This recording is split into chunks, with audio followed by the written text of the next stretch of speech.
excellence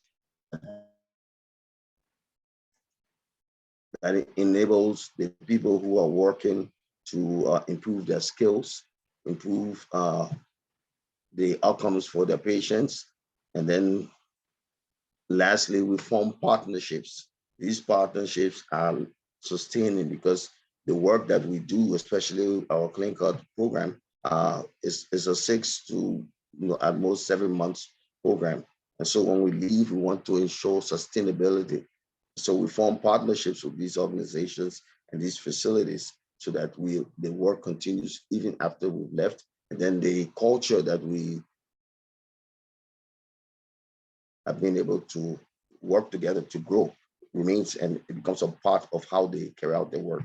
Next slide.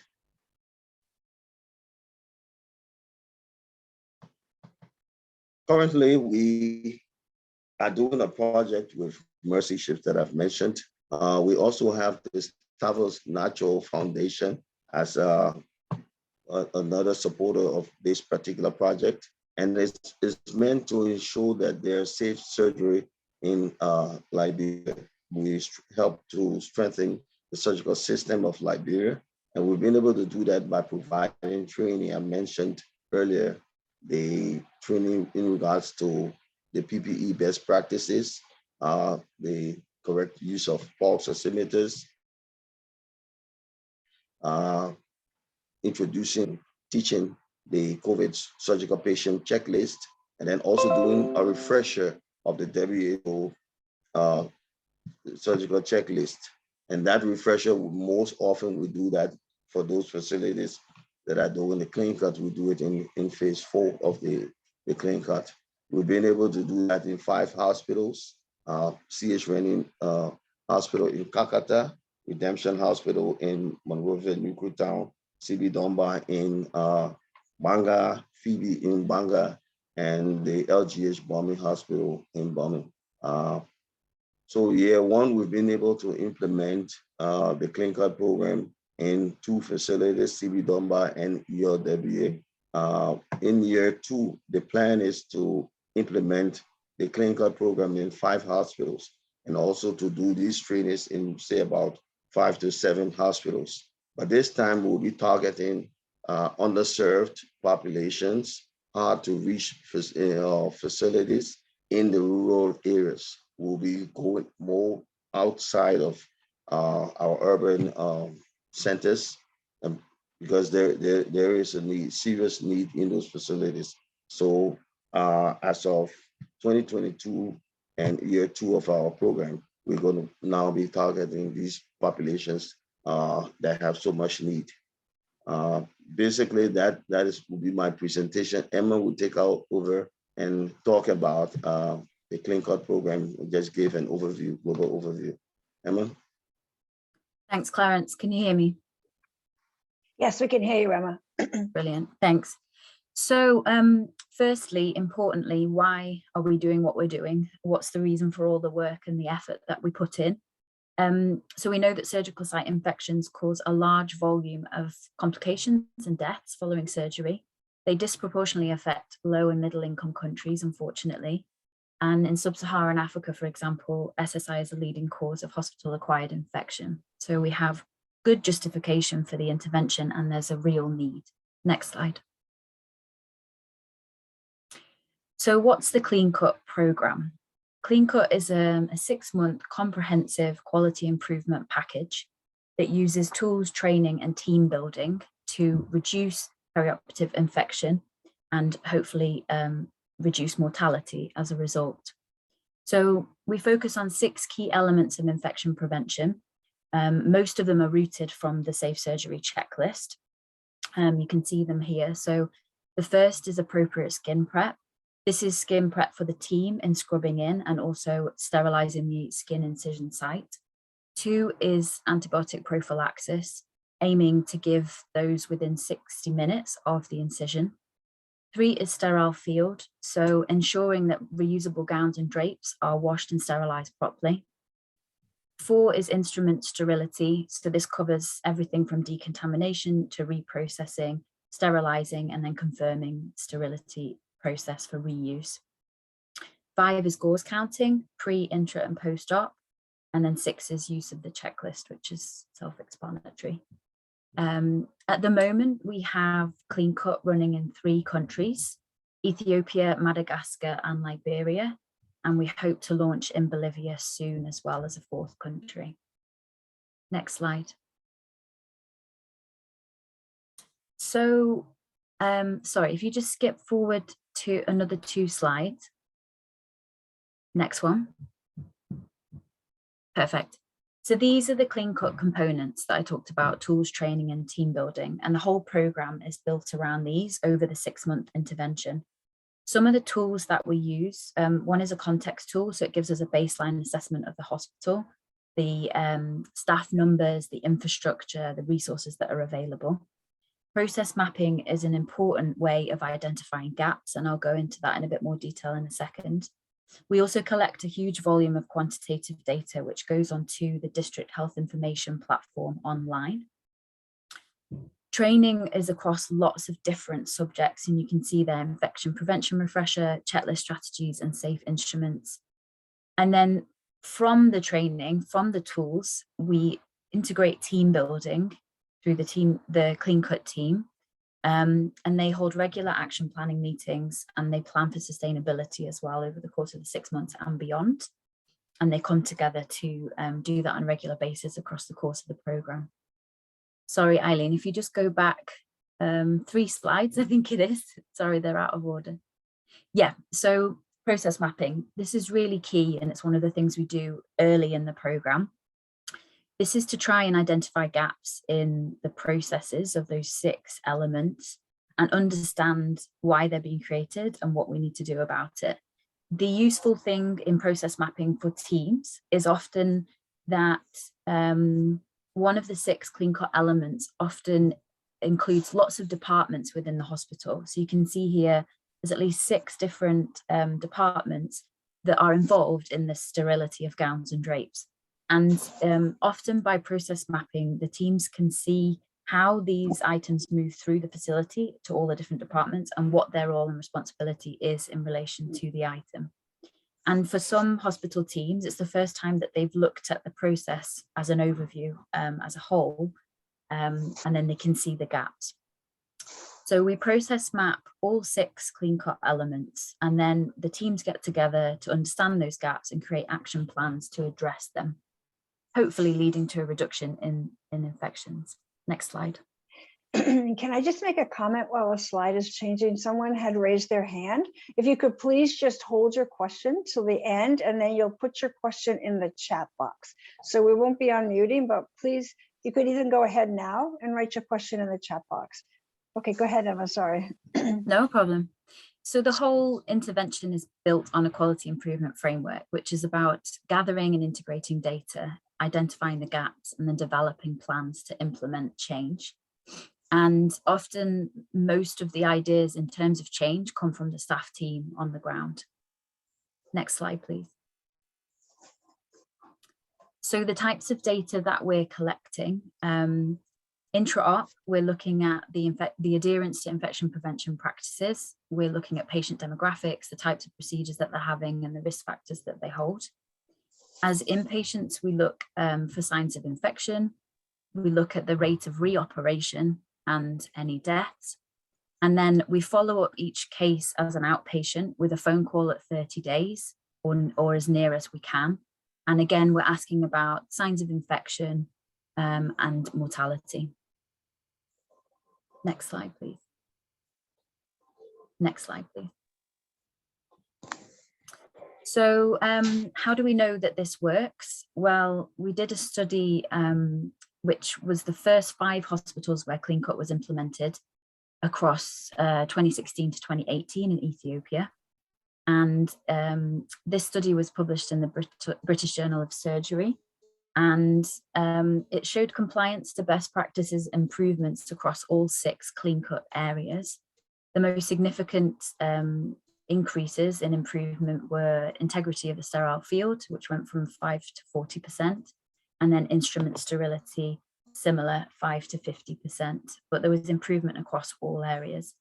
And the pictures just show some of the practical changes that were made at those hospitals.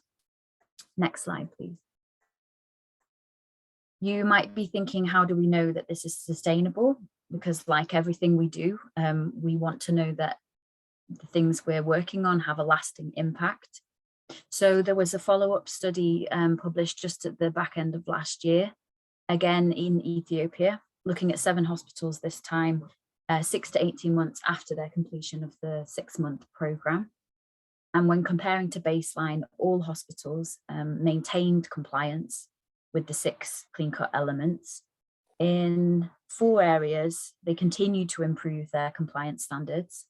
And in 2, there was a slight drop, but they were still better compared to the original baseline. Next slide, please. So at this point, I'm going to hand over to Dr. Goya, who's going to talk about how this clean cut program is working within CB Dunbar and go into some of the sort of more detail about how this is working in the facility.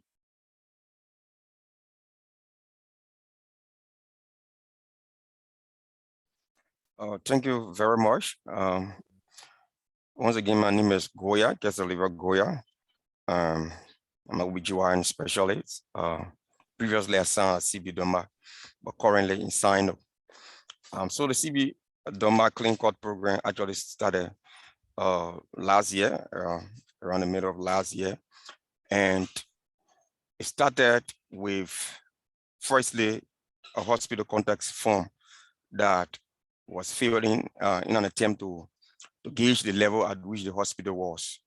And just by filling that form, the process of filling the form highlighted, brought about the fact that there were a lot of gaps. We noticed that there was gaps in training, there were gaps in staff and personnel, a lot of instruments we didn't have. And so with that, once we submitted that, and then we started the initial data collection, which also showed that there were challenges the hospital was faced with. And already the bulk of our people we deal with are indigenous, poor people, and people who cannot afford. And so clean cut seems to be the best, one of the best options that we have to prevent surgical site infection, because most of the techniques are actually doable.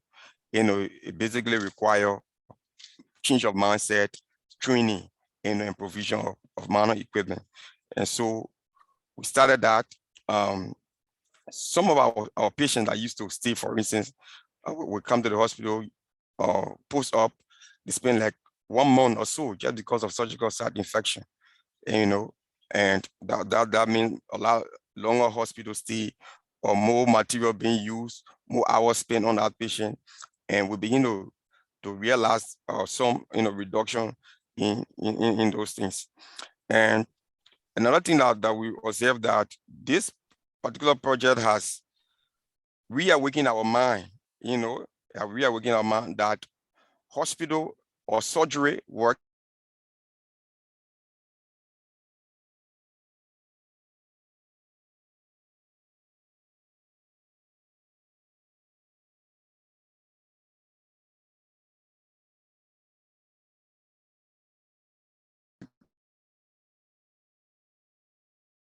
It's obvious. So Dr. Goya, I think you had a pause there.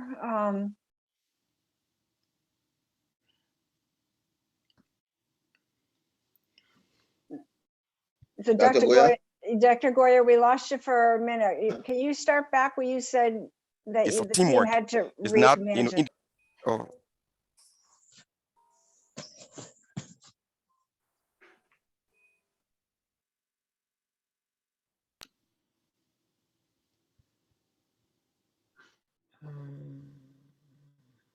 I don't know, Dr. Yeski or Emma. Hello? Yeah, Dr. Goya? Yes, please. Sorry, I had an interruption. Right. Thank you. Okay. So can you just go back to where you stopped? Yeah, so I was saying that teamwork. Teamwork has improved the level of teamwork in the OR. So now everyone is respected. Everyone know that surgery is a teamwork, and that approach is working well. The nurse anesthetist, the scrub nurse, the doctor, no one feels superior and bossy over the other. So it has improved communication in the OR, and we are working smoothly, at CB Doma. And I think that's the approach that every health facility need to take, because at the end of the day, it's about patient safety, and we all have to work together. So it has also created more awareness, about the various steps. For instance, the gauze count. Everyone is making sure that before surgery is started, we do our pre-operative gauze count, and after the surgery, we do our post-operative gauze count. And it has also infused additional training, like for instance, before we only did pre-operative and post-operative, but based on our training from our partners from Ethiopia, we now are beginning to do intra-operative, a gauze count, wherein before you close a cavity, you want to ensure that your gauze, the number of gauze you started with, you have that number, so that you don't go far in surgery and then you have amazing gauze. So all of those training are really helping us, or strong support from the team from Ethiopia. And so another thing that this clinical has done, it has helped us to develop protocols and guidelines. So if you went to CB Doma, there are a lot of protocols and guidelines that have been developed by the team, and these are helping. So initially, CB Doma Hospital, like Dr. Yaski said, was a maternity hospital. And at that, we're doing immediate obstetric cases. But now the hospital has been transformed to a general hospital. So we're beginning to do some onions. And so you can see from the first PowerPoint, the characteristics of the kind of patients we started with. There were mainly females. And as time went by, it began to change. The ASA classification of these patients, most of them were in the ASA 1 and 2. So that goes back to another slide, next slide. Okay, so this also gave the kind of cases we're doing. Most of them are OB cases, followed by a few onions and a GYN, and then a very small number of small bowel. And this is because the hospital was purely maternity hospital until recently. Next slide.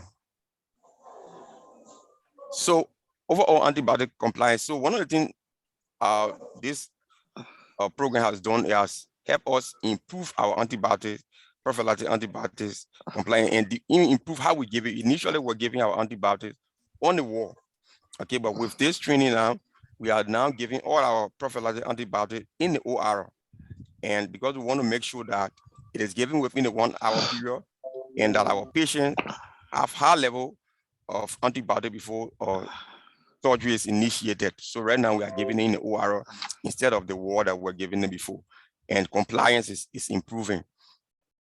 Next slide. So gauze count, like I mentioned earlier, it has improved our gauze count. So we never had a web bowl. We just used to count our gauze manually and announce it. But now, as part of the program, we want to ensure that we have a white bowl in the hospital or in the OR that we will display our figures, so that everyone will see at the beginning that we are starting with X amount of gauze, and then we are ending with X amount of gauze. It will be labeled, and everyone will see it. So these are some of the improvements that this is bringing to us. And next slide. The surgical safety checklist, WHO surgical safety checklist, yes, we were using it, but we're not regular, we're not consistent and completing the usage of it. But with the Lifebox program, the clinical program, it has reawakened and reinvigorated in us and highlighted the need that we are ensuring that every aspect of this WHO surgical safety checklist is adhered to. Next. Now, as part of this program, one of the things the program does is that you have to do a process mapping of each of the processes the 6 processes that are done in the clinical, or surgical instrument sterilization, gauze count. You have to clearly outline the steps that are involved, so that everyone will see the steps and know the step and follow it. So we had to do a process mapping of each of those 6 processes, and then that we are following religiously, to ensure that we maintain patient safety and that surgery is safe for our patients. So these are examples of the process map that we did for a few of the processes. The next slide. So this is for instrument processing. The next slide, please. This is for the surgical safety checklist. You can see that the process starts from when the patient arrived in the OT and all the way to the end of surgery, and when the patient left the OR, every process is clearly outlined so that each member of the team will follow it up. Next slide. Now, another thing that we quality improvement changes that were made, for instance, introduction of the medicated soap. So we were washing our hands with soap, ordinary soap, or liquid soap and water. But with the Clean Cut program, we are now using medicated soap, wash our hands with medicated soap, and then afterward, we introduce the alcohol. You wash your hand with medicated soap, and then you apply the alcohol-based solution to ensure that your hands is properly clean.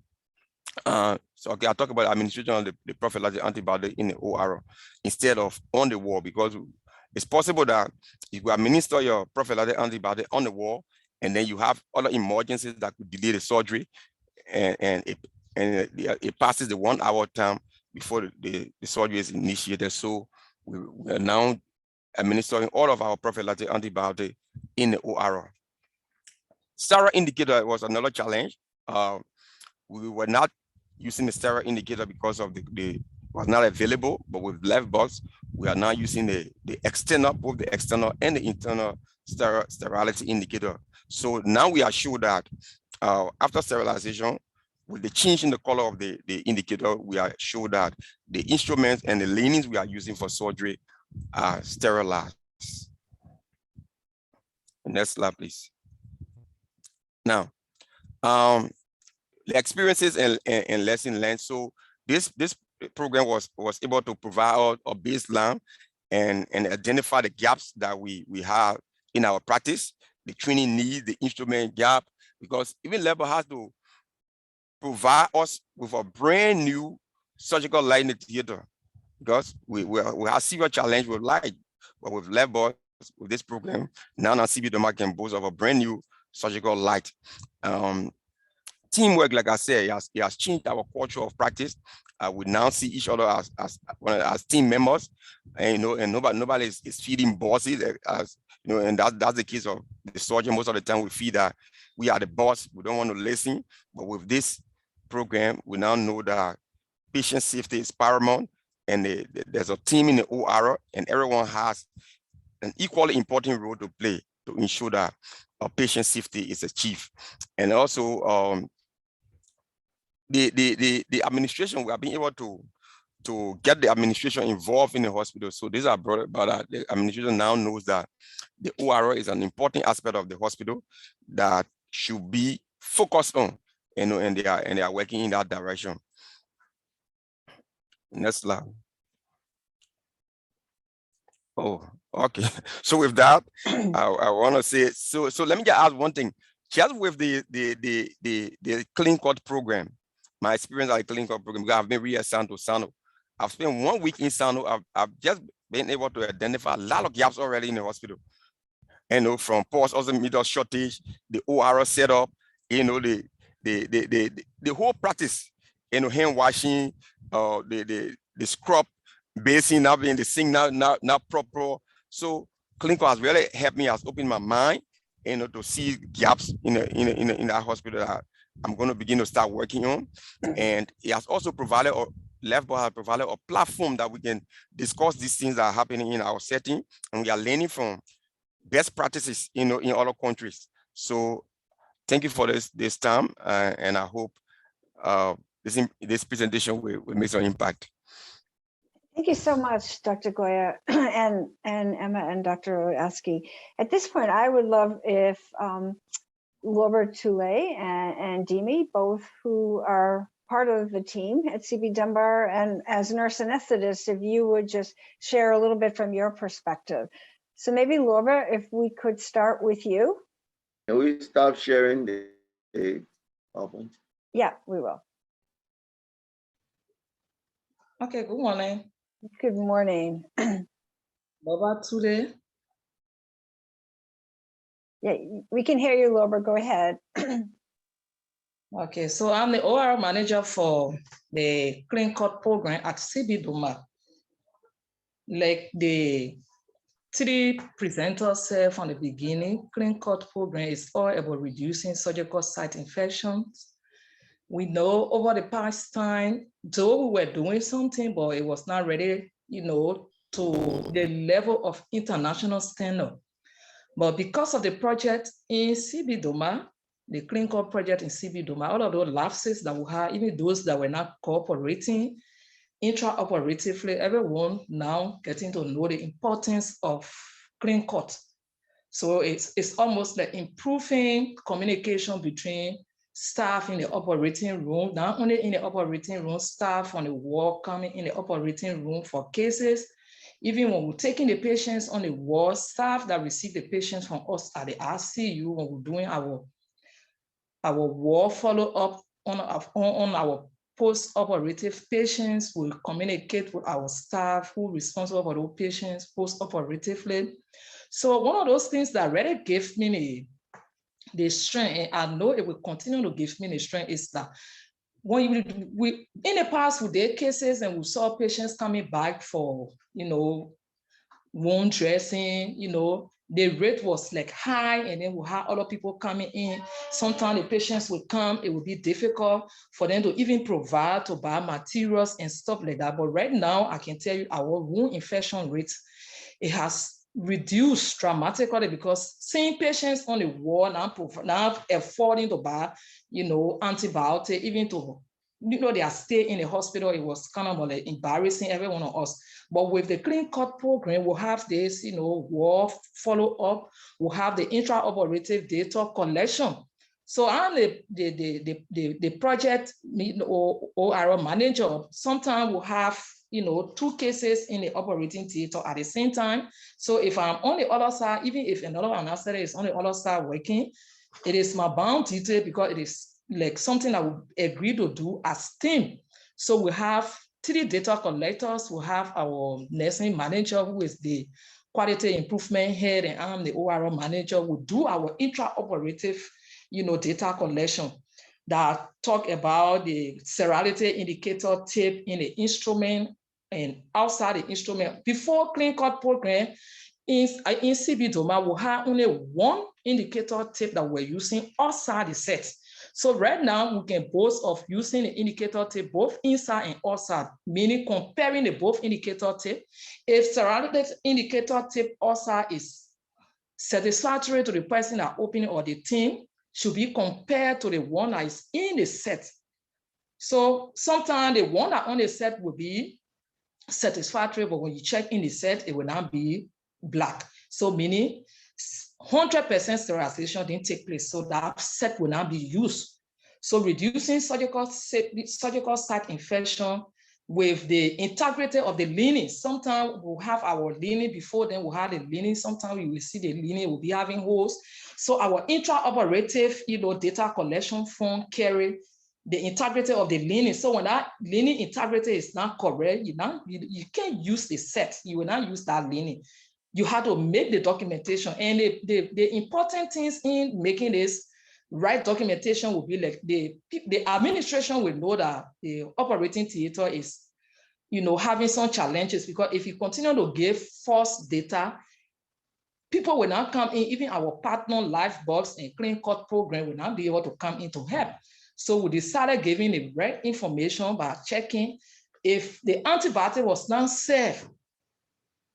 Be right and say the antibiotic was not safe. And one of those things, the important part that Clean Cut brought into CB Doma, before then we were serving antibiotic, like Dr. Goya said, initially we were serving the antibiotic on the wall. But sometimes other cases will come in, if interruption will come, you will not be able to do that case. And before then, once that interruption come in, we'll take going back for that patient, just do the patient, believing that the antibiotic we serve before will cover the patient about. At present, we'll serve our antibiotic in the operating theater before skin, nerve to skin.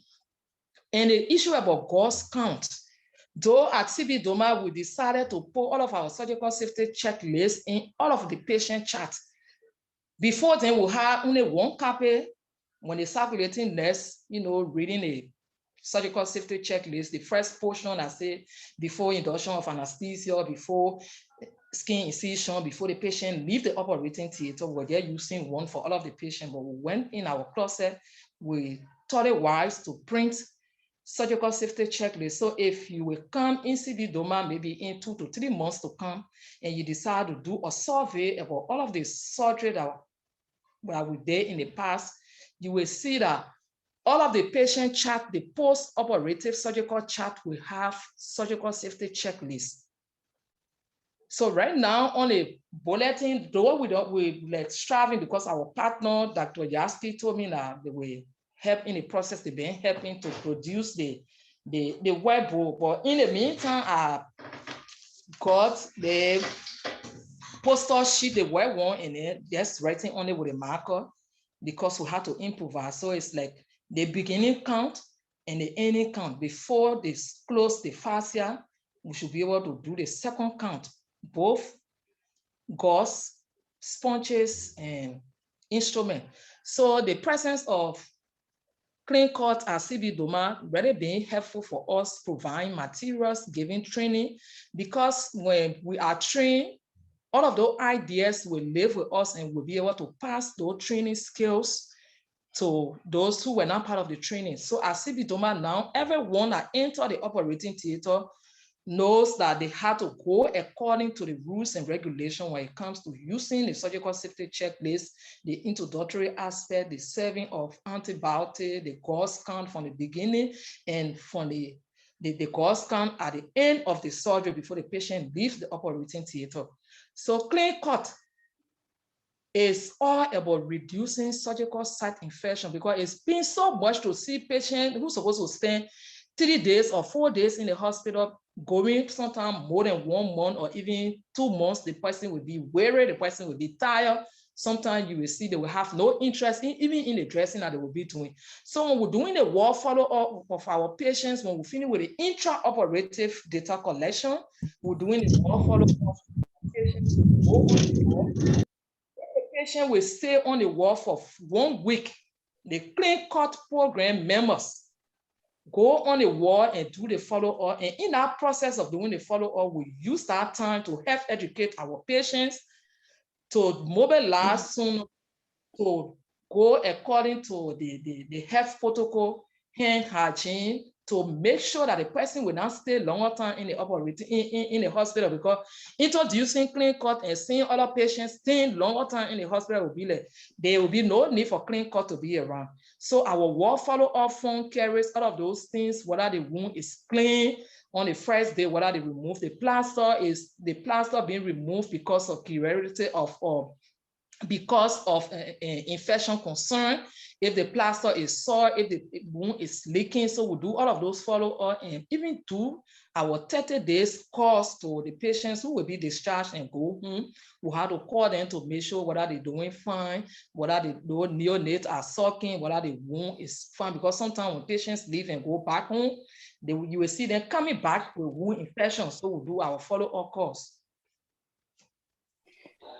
Thank you, Laura. That was wonderful additional context. And I didn't know, Demi, if you had just a small thing you wanted to say, because I do want to turn it to the questions. There were some questions here. So was there anything you wanted to add, Demi, or did you feel like Laura sort of captured everything from an additional anesthetist perspective?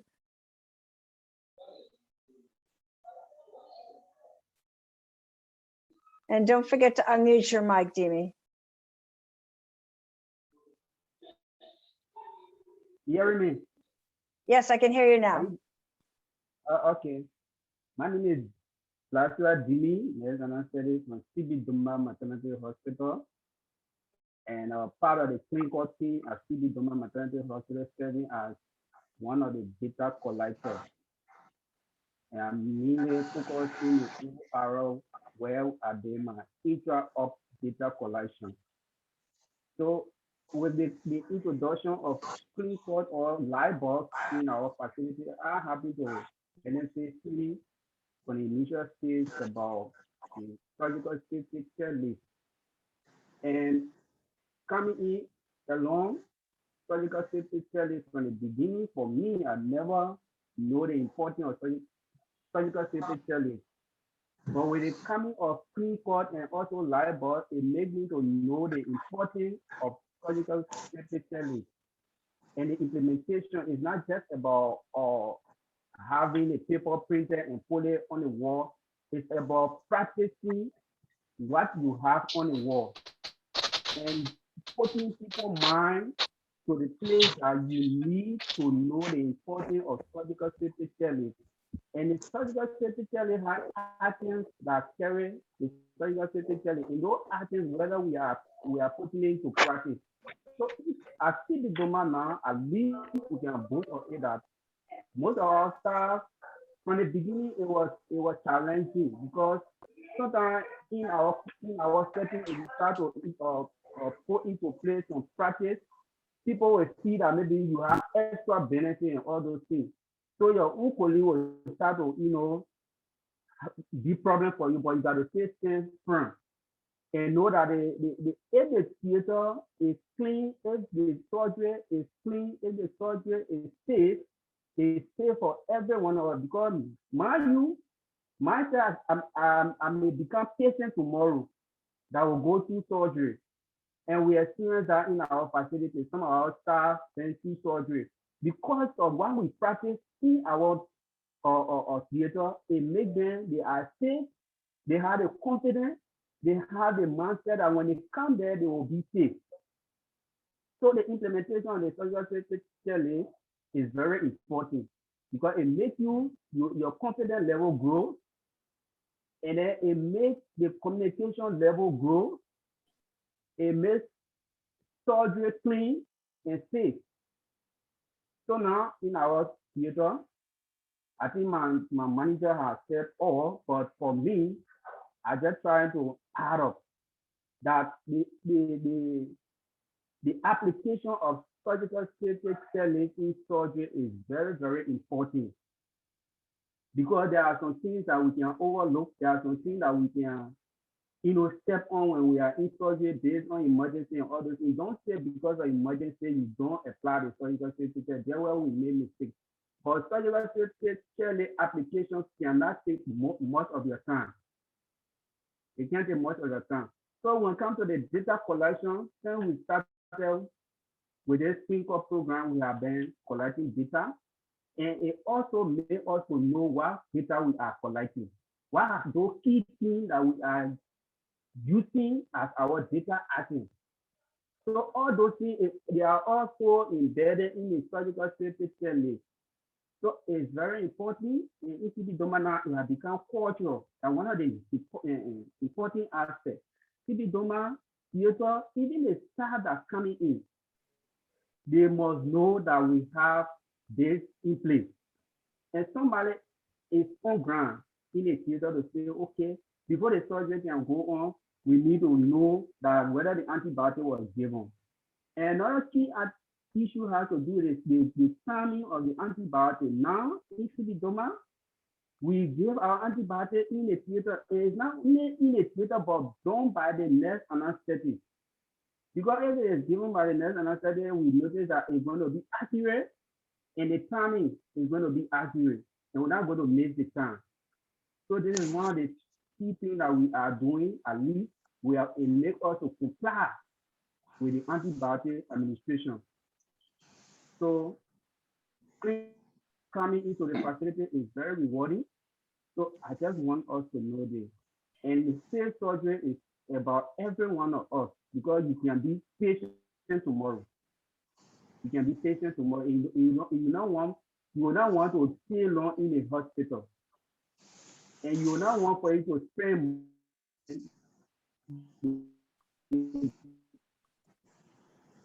Thank you, Dime, for that. Open our mind to this. Okay.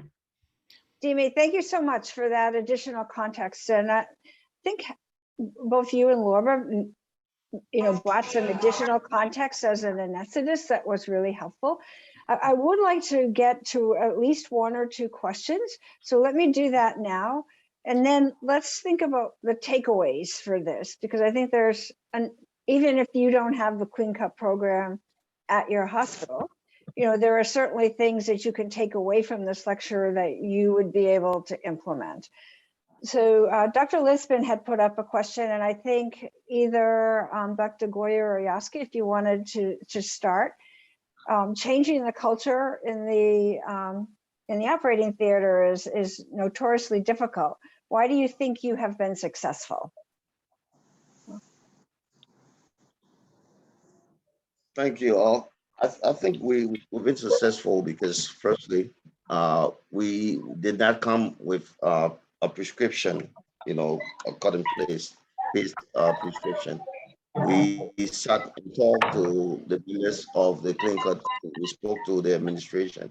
We spoke to the staff in general, and we also observed the practice. We observed just the working relationship. Okay, and then we jointly found what we saw as gaps or we'll say hurdles in the way of encouraging the participation of everyone, having everyone believe that they have a role to play, and then developing a team, and then building the culture of working together, of information sharing, of learning together, of, you know, supporting each other.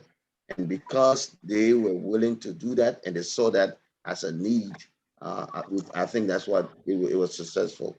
Most of these facilities, because of our history of war and all of the neglect of our healthcare infrastructure, that has also affected the way people work in these facilities. It's a team, you understand? It's something they yearn for, and they saw that as an opportunity to make that happen. I think that's why we were successful. We didn't come telling them that, oh, this is what you have to do.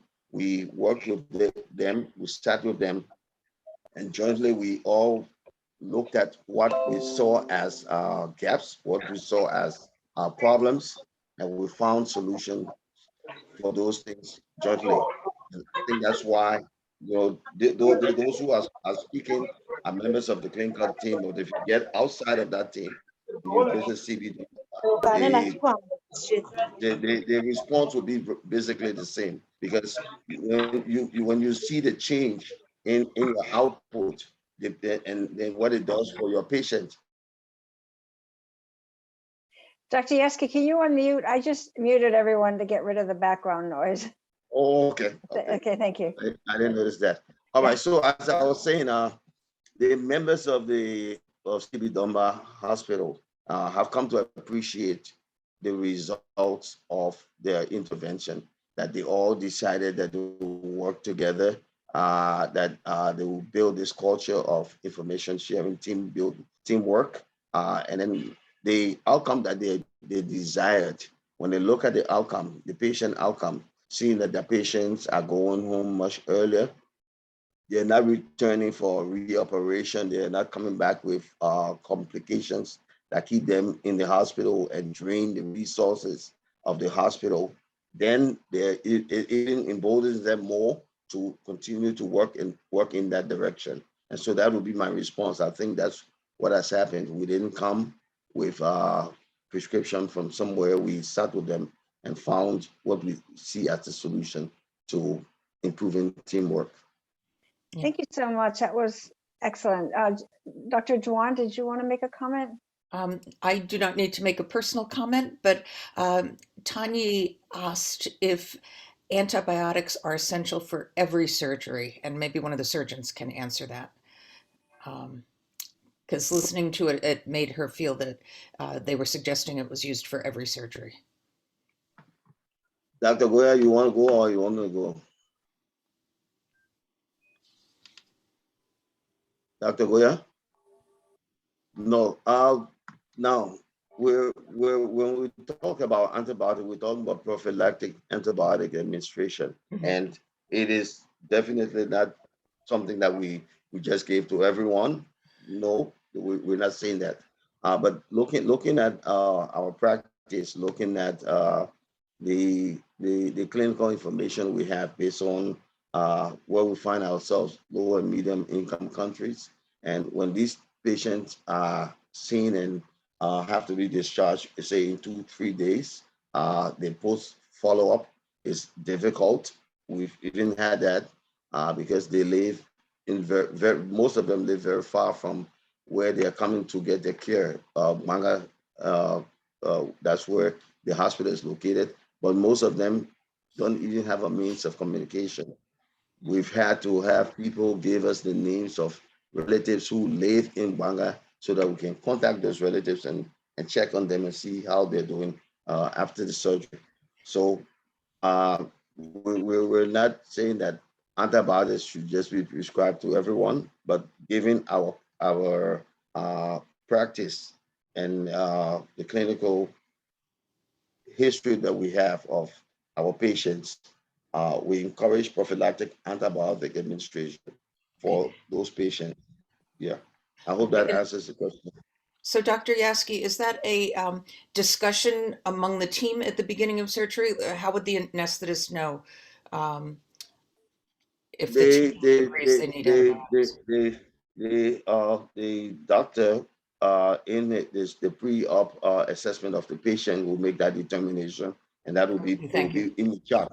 So it's written in the patient's chart, and so the people on the ward, or if the person is in say in holding, coming for elective, they will take that prescription, take it to the pharmacy, get the medication, and then when the patient arrives at the OR, they will transfer that medication with documentation. But it has to be ordered by a physician. It does not come. Mm-hmm. Okay, thank you. That having a system is, what keeps the errors from happening. Emma, do you want to speak to the answer you gave to Dr.? Actually, Janet, we're out of time. Unfortunately, okay. There is information in the chat box. We will be disseminating the recording for this, and the chat does show up in the recording.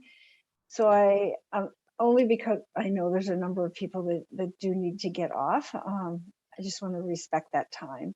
So thank you all for just a wonderful presentation. And at this point, I would like to turn it to my colleague, Aaron Soda from BB College of Health Sciences to do the concluding remarks and let us know about next month's round. Thanks everyone for turning to today's grand round, and for our presenter, we give you an even bigger thanks for this presentation. It is my hope and prayer that most of the hospitals in Liberia will start to use it so that our patients cannot stay long in the hospital and be able to get home soon to their families, and that we too will see the benefit for what we do in the hospital. Because I'm of the opinion that all of us will agree that because people are not following the rules, there are many people who get infected and have to stay a longer time in hospitals. So for next month, we will have the team from Grand Bassa County doing a presentation of a patient that was intubated, and they found out that this patient started to have air in almost all of the tissues, and they became a concern, even though they lost the patient later.